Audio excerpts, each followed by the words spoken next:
मेरे प्यारे बच्चों, कहीं ऐसा तो नहीं हो रहा कि मैथ की आप इतनी ज्यादा तैयारी में बिजी हो गए कि आपने बाकी सब्जेक्टों पर उतना ध्यान दिया ही नहीं, और मींस में कहीं ऐसा ना हो जाए कि मैथ का पेपर बिल्कुल ही नॉर्मल आ जाए, इंग्लिश का पेपर बिल्कुल ही नॉर्मल आ जाए, और सारे का सारा दारोमदार कहीं सिलेक्शन का जीएस पे तो नहीं आ गया।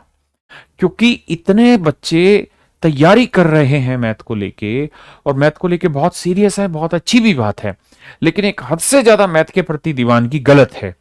मेरे बच्चे, ऐसा हो सकता है कि पेपर एक नॉर्मल रेट पकड़े, और नॉर्मल रेट पे कोई बड़ी आश्चर्य की बात नहीं कि सारे के सारे बच्चे 30 सवाल सही करके आए। और अगर ऐसी स्थिति होगी तो क्या सिलेक्शन मैथ के दम पे हो पाएगा? नहीं। मुझे लगता है इंग्लिश भी नॉर्मल रहने वाला है, मैथ भी नॉर्मल रहने वाला है, और रीजनिंग में कुछ थोड़ा बहुत ऊपर नीचे होगा, बाकी वो भी नॉर्मल रहेगा। तो अगर कहीं ऐसा हो गया कि पेपर आसान ही रहा, तो मेरे बच्चे आज सोच के देखिए कि हम मैथ के पीछे जितनी मेहनत कर रहे हैं, जितने घंटे का संघर्ष हम मैथ के पीछे बिता रहे हैं, वो काम आया भी कि नहीं आया। अगर सारे का सारा ही पेपर प्रीवियस ईयर पे बेस्ड आ गया, तो जितने घंटे मैथ की तैयारी में बिताए हैं, उतने घंटे बिताए बिना भी आप उतना ही स्कोर पर कर पाते क्या? मेरे प्यारे बच्चों, अब वो वक्त आ गया है जब आप अपनी सबसे कमजोर कड़ी को सबसे मजबूत बनाएं। मेरे प्यारे बच्चों, अब आपके जो 15-20 दिन बचे हुए हैं, 15 ही दिन लगभग बचे हुए हैं, ये 15 दिन आपके किसी और चीज में नहीं, सिर्फ और सिर्फ जीएस की तैयारी में बीतने चाहिए। आप अपने पढ़ने के कुल समय के 80% समय को आप जीएस पे इन्वेस्ट करिए, और 20% समय में जो यूट्यूब पे आपके मॉक टेस्ट हम लोग डिस्कस कर रहे हैं उसको देखिए, ताकि बस वो 1-1.5 घंटा जो आप देखने वाले हैं मॉक टेस्ट, उतना ही मैथ की तैयारी बहुत है। क्योंकि आप इतने साल से और इतने समय से और पिछले कुछ महीनों से, जब से मींस के बैचेज आए हैं, तब से आप बहुत मेहनत कर रहे हैं।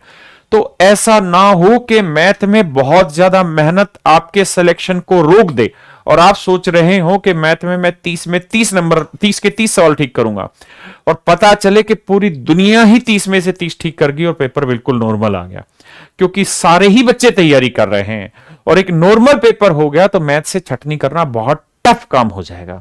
तो मेरे बच्चे, गलती से भी ये गलती मत करिए इन आखिरी 15 दिनों में कि अपनी सबसे कमजोर कड़ी को और कमजोर करते चले जाएं। नहीं, मैथ मजबूत है, उस पर कम ध्यान देने की जरूरत है। इंग्लिश मजबूत है, उस पर कम ध्यान दीजिए। रीजनिंग मजबूत है, उस पर कम ध्यान दीजिए। आप पूरा फोकस मेरे बच्चे जीएस पे लौटा दीजिए, क्योंकि अब आप जो पढ़ेंगे जीएस में, वो आपको इन आने वाले 20 दिनों तक याद भी रहेगा, और वो आपके एग्जाम में काम भी आना है मेरे बच्चे।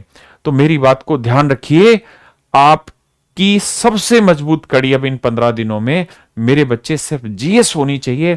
इसलिए कुल मिला के आप पूरा फोकस अपने जीएस पे कर दीजिए। आपको पूरी मेहनत अब जीएस पे करनी है। अब मैथ को उस नजरिए से मत पढ़िए जिस नजरिए से अभी तक आप पढ़ते आ रहे हैं।